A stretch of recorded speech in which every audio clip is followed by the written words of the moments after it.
the questions to ask is, well, wait a minute, but isn't this supposed to happen? Because that's what I heard in that thing. Because there's a lot of different steps, and that was sort of my point. Yeah. You were talking about TDOs, and I was trying to figure out if there was anybody that is currently under a CRO that should be in prison in person. The DND can say to one of those facilities that's still here. We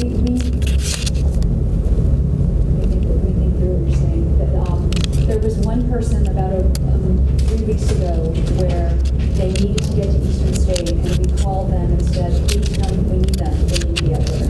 They came and got them. Okay. So I need to go back to, I think we're good there.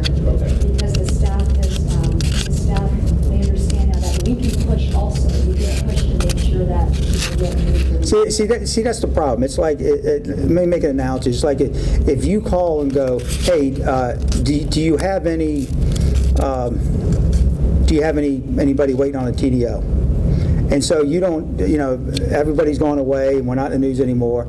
And then, 3 months go by and, you hear something, somebody calls you and says something, and then you call and go, do you have, how many TDO? Well, we got like 7. They're not taking them anymore and all. If you don't call and check up and inquire, it's just like if we call and go, hey, we need to get somebody to DOC, and they say there's no, we'll get to them when we can. There's no bed right now. If we don't call them again, they're not going to call us and go, hey, we got that bed for you now.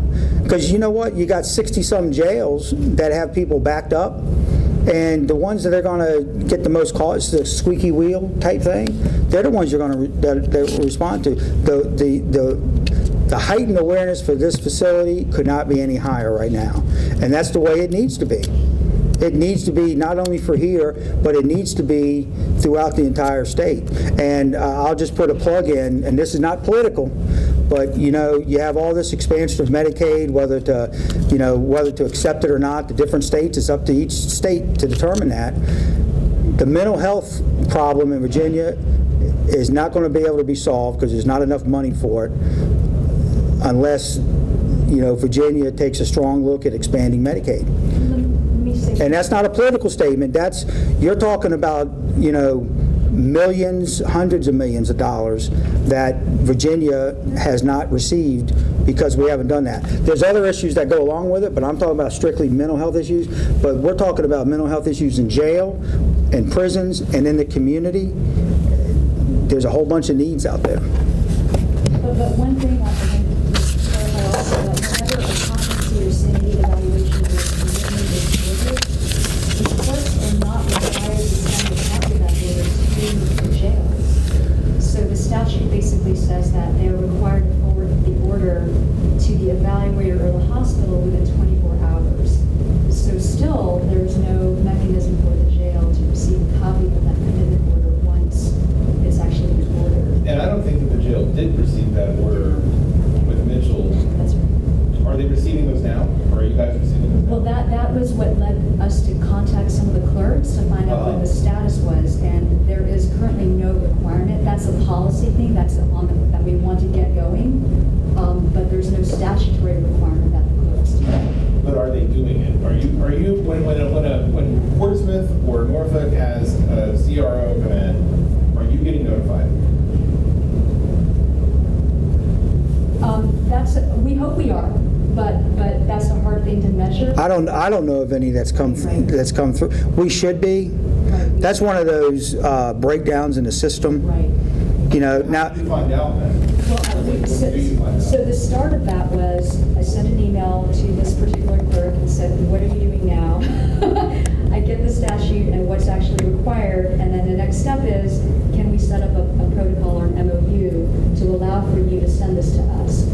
MOUs are better when there's a statute that says it's required, but we want to be mindful of the workload on the clerks. And if everything's working right, then the clerks send a letter to Eastern State. They contact us. We only need 2 checks instead of 4. And so what we're trying to do is just stay on top of what we can. And that's what I'm talking about. We're doing the cross-system training.